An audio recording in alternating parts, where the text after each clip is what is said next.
부동산 공급이 따뜻한 환경을 만들면서 전세에서 매매에 돌아가고 그 매매가 다시 매매로 다시 강남까지 간다 이렇게 분석하거든요. 막 달려가고 있는 환경이거든요. 제가 볼 때 한 70% 왔어요. 2, 3월 되면은 거의 막 90% 다 도착한다 보고 있거든요. 단지 이제 싹이 올라올 때 얼마나 크게 올라간 거죠. 대출 환경이 좋으면은 많이 빌려서 사는 거고요. 안 좋으면 작게 빌려서 사는 거잖아요. 지역은 좁아질 수 있고 상승의 폭은 좁아질 수 있어요. 근데 환경은 안 바뀐다 보고 있거든요. 그래서 지금 환경은 상승 환경을 가고 있다.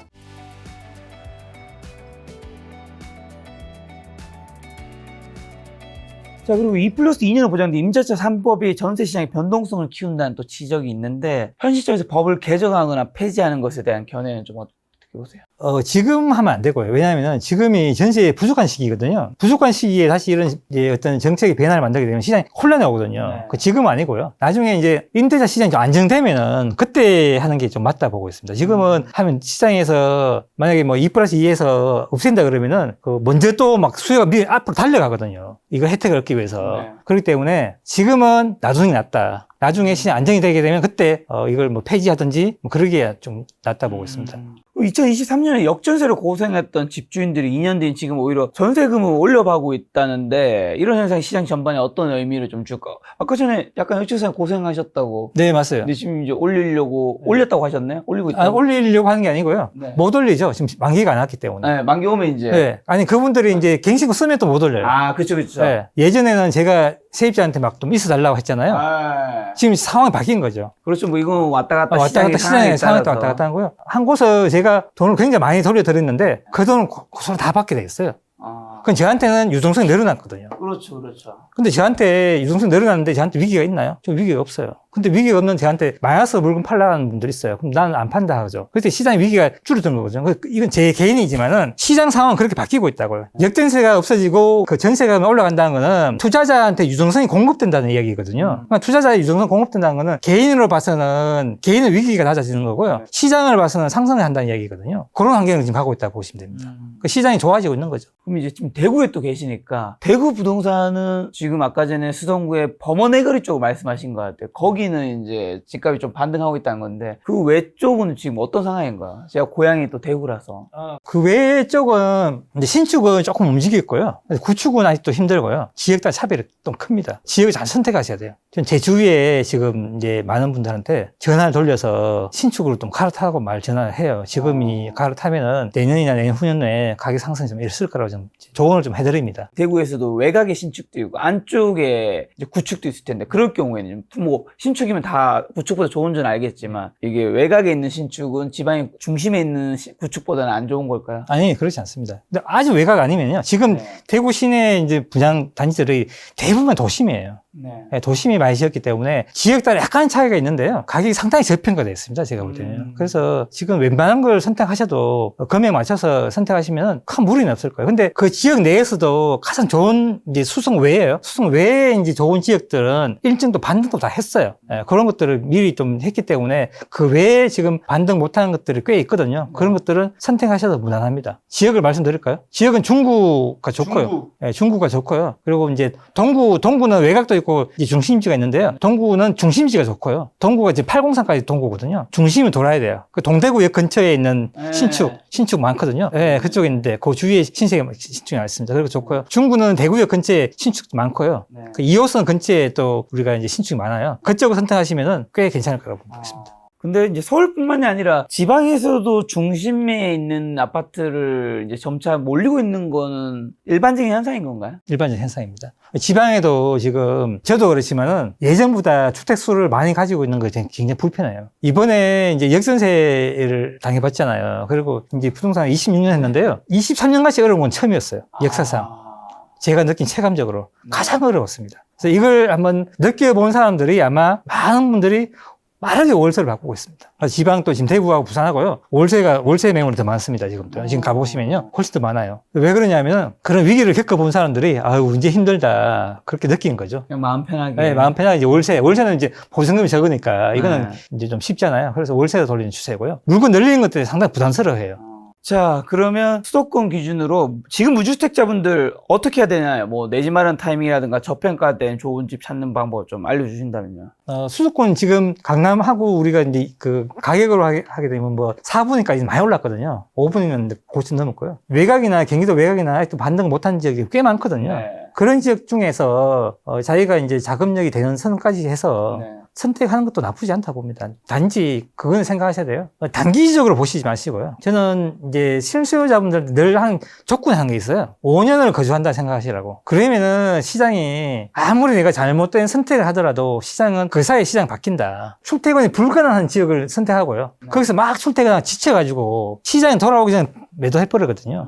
그런 분들이 손해보거든요. 네. 그래서 그러지 말고 이왕 실수요 분들이라면 내가 출퇴근이 가능한 지역 내에서 가장 좋은 걸 선택하고요. 대신에 5년 정도를 계획을 잡고 선택하면은 시장과 관계없이 얘는 실패할 확률이 되게 낮다 이렇게 봅니다. 자, 그럼 1주택자가 상급지로 갈아타기 지금 매우 어려운 시기인데 지금 갈아타기 위해서 반드시 지켜야 될 원칙 같은 거 있다면요? 지금은 사실은 갈아타기가 상당히 힘든 시기고요. 문제는 뭐냐면은 먼저 팔고 갈 건지 아니면 사고 갈 건지인데요. 보통은 팔고 가는 게 맞는데요. 네. 반대로 하시는 분도 계십니다. 왜냐하면 상급지가 먼저 오르기 때문에 네.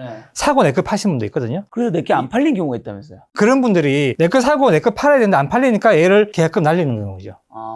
그래서 스텝이 꼬인 거죠. 그래서 정부가 이런 정책을 갑자기 하면 안 되거든요. 그래서 그런 분들이 계약금 다 날린 거예요. 어떤 분들은 이제 또 그렇게 취소된 거 보면서 야 봐라 이제 이게 취소하기 시작한다. 스텝이 꼬인 사람들. 사놓고 팔고 가야 되는데 얘는 사놓고 계약은 걸어놨는데 정부 정책 나오니까 얘가 매수자 사라졌잖아요. 네. 얘가 안 팔리죠. 근데 왜 이렇게 선택했냐면은 상급지가 먼저 오르잖아요.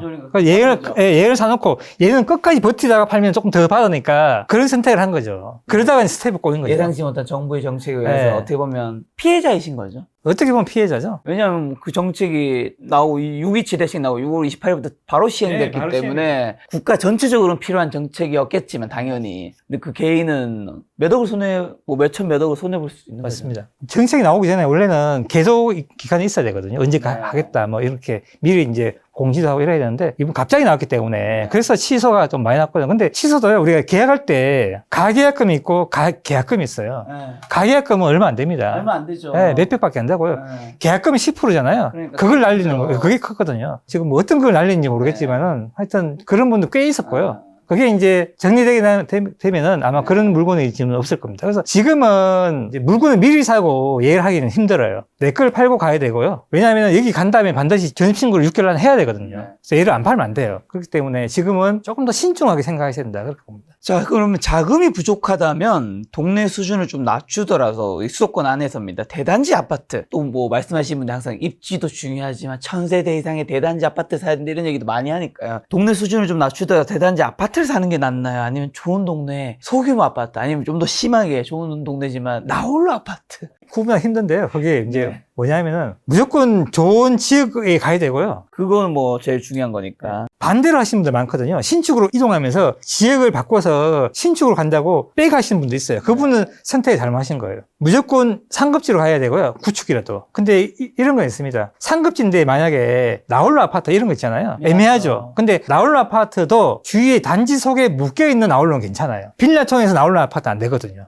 그런 거 선택하시면 안 돼요. 서울에 오르지 않는 아파트들이 대부분 다 주위에 아무것도 없고 나홀로 아파트예요. 강남 속에서도 강남 속에 아파트가 많은데 그 속에 나홀로는 괜찮아요. 그렇죠. 왜냐하면 그 아파트의 커뮤니티는 이용 못 하더라도 그 인프라는 네, 환경은 이용하거든요. 다 이용할 수 네, 있으니까. 그런 것들을 보고 선택하게 되기 때문에 무조건 나홀로가 나쁘다는 거 아니고요. 그 아파트가 어떤 위치에 있나, 어떤 환경에 있나를 네, 보시고 아주 선택하시면 좋을 것 좋은 같아요. 팁이네요. 네. 자, 전세 만기가 다가오는 무주택자분들 지금 많이 계실 텐데 그 고민되겠죠. 전세 연장과 주택 매수에서 고민이 깊은데 한 2, 3년 뒤 내다봤을 때 어떤 선택이 지금 현명한 걸까요? 지금은 27년을 보게 되면 지금 큰일 났다고 보고 있습니다. 전세는요. 네. 그래서 이거는 서울뿐 아니고요. 지방도 똑같아요. 제가 이제 지방은 작년부터 계속 이제 매수하라고 말씀드렸고 네. 실수요자는 물론 투자자는 모릅니다. 투자자는 뭐 전세 가격이 안 맞춰주기 때문에 모르지만 실수요자분들은 지금 선택을 하셔야 되고요. 이 문제가 27년이 문제거든요. 그 내년에는 어쨌든 넘어갈 수 있어요. 근데 27년은 안 돼요. 27년에 크게 이제 위기가 오기 때문에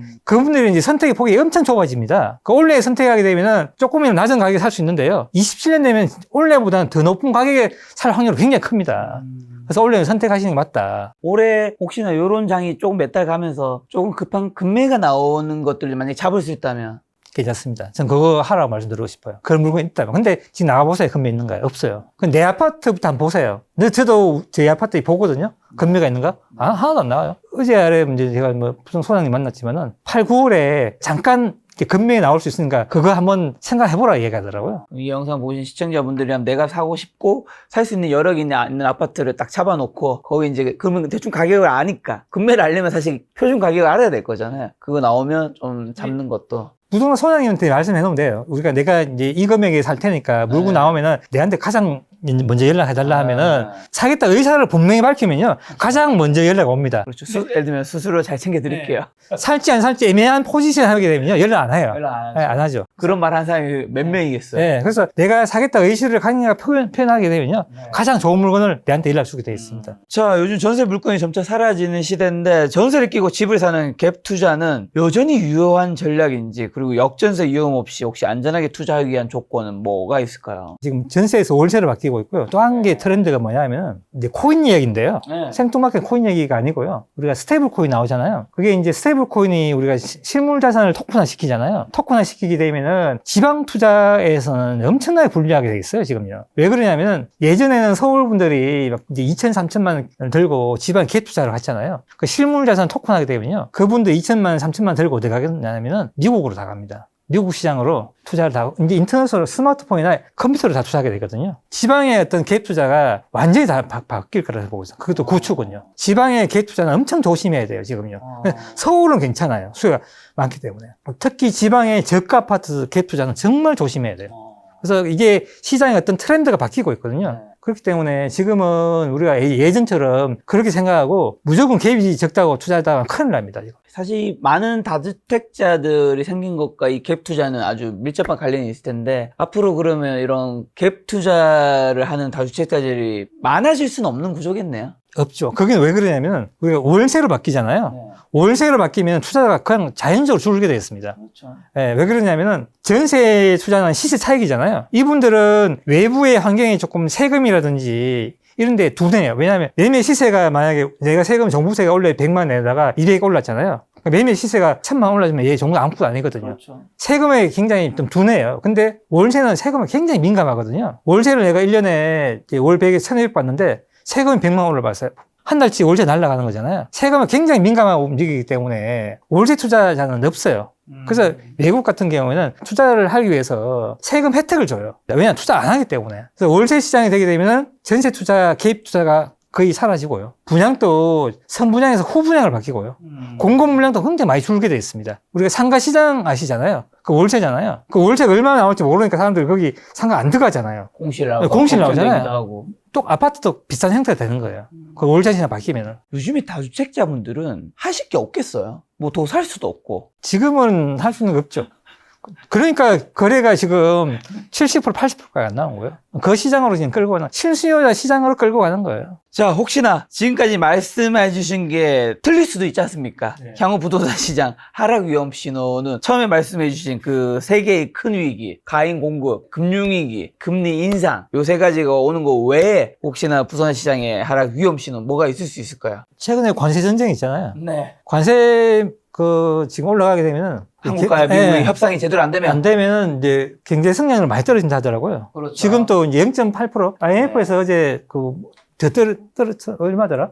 0.8%가 올해 상반기 한국은행에서 1.6인가 5 이제 전망했던 걸 0.8로 이제 반토막 냈죠. 네. 전망치를. 그래서 그렇게 되면은 우리가 이제 전반적으로 시장이 조금 위축이 되거든요. 네. 그 위축이 되기 때문에 시장에 전반적으로 이제 올라가야 될 부동산이 제한적으로 되게 됩니다. 네. 이제 일본을 보게 되면 알 수 있는데요. 일본의 성장률이 계속 낮았잖아요. 아니면 네. 마이너스였잖아요. 그런 시장에서 올라간 부동산이 굉장히 제한적이었거든요. 네. 만약에 그렇게 된다면은 시장에서 양극화가 더 생길 거예요. 네. 올라가는 것과 올라가지 않는 것들이 나눠지게 되거든요. 네. 그래서 선택의 폭은 더 좁혀야 된다 보고 있습니다. 그 위기 말고는요. 제가 볼 때는 큰 위기는 없어요.